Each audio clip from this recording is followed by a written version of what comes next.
Give me a quick maintenance video on the EcoSmart endless hot water heater. Basically an awesome product. This one we got runs our whole house. You can take 2 showers at the same time. Thing works pretty good. I've had it for about 4 years, but there is some maintenance things that we got to do to it. Initially we put in 2 clean out valves. One is up there, and that basically is the in part, and then on the other side that's going to be the drain. Basically about once a year you got to run some white vinegar through the system to basically decalcify the heating elements.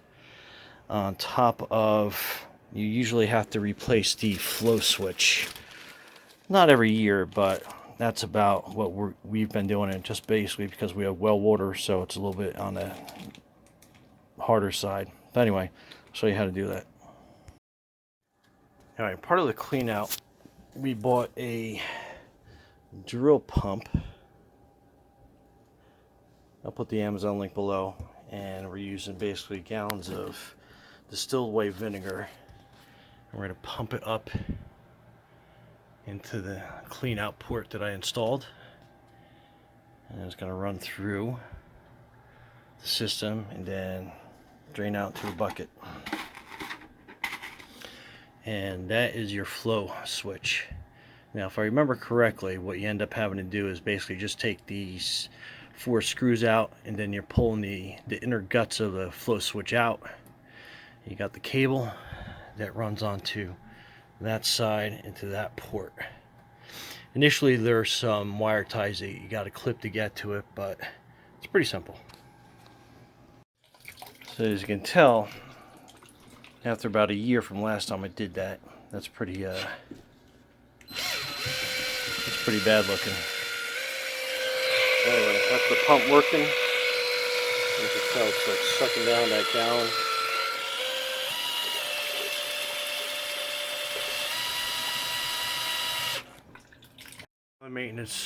Another maintenance thing we do is we had a filter installed beforehand, and that's 6 months of well water in there, so we're probably going to change it a little bit more often.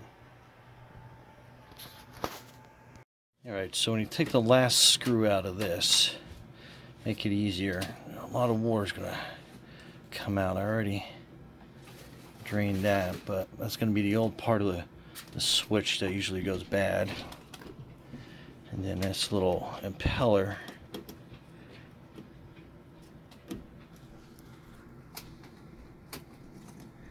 sits on that little shaft in there. Now so far I'm just inspecting it to make sure it's in good shape and is not worn. You can kind of tell all the gunk that gets on that impeller, and you can see some of the crud that came out of here after I rinsed it out. Visual inspection, that looks clear, that looks good. So next we're gonna basically remove that switch and put a new one in. Alright, so that's a new switch. Taking that apart,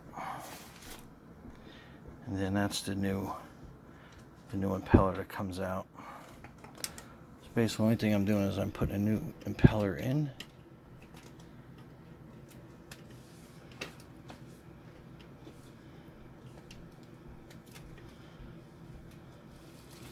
Oh, wrong way.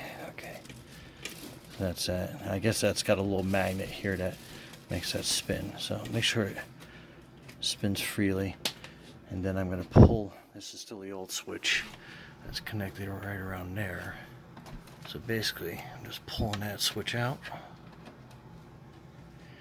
and then pulling it through.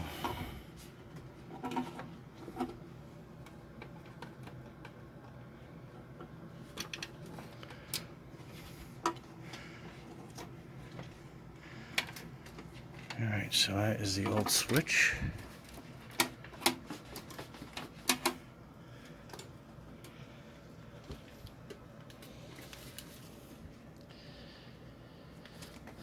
And then this is going to be the new one. What I'm going to do is I'm going to put that in with one screw, kind of hold that in together. because you don't want that to happen. But basically it's all O-ringed in.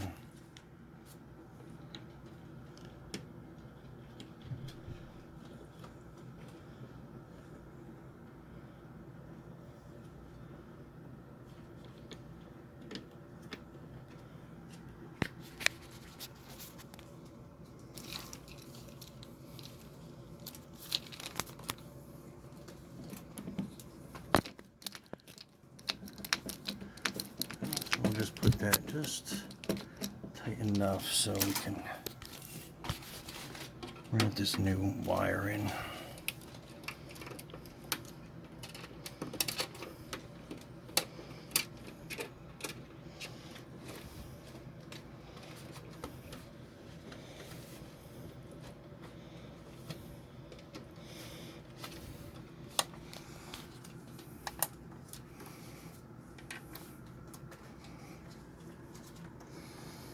Just route that through the other side.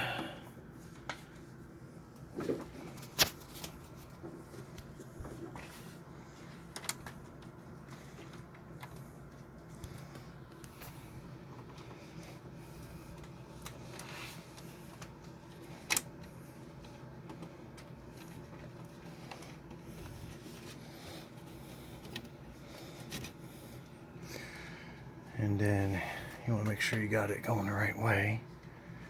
So it's that way.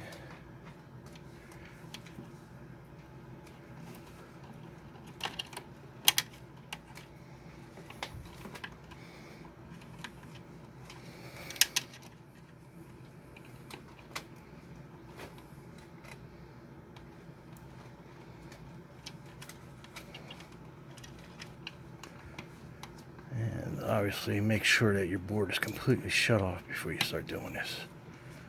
Alright. And that's it. And I just try to make sure it's not touching any of these other wires.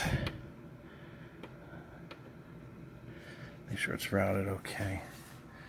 Alright, let me put the other screws in and we should be good to go. One word of warning though with these screws, make sure that you have them snug, but make sure you don't have them super tight. That's probably just tight enough.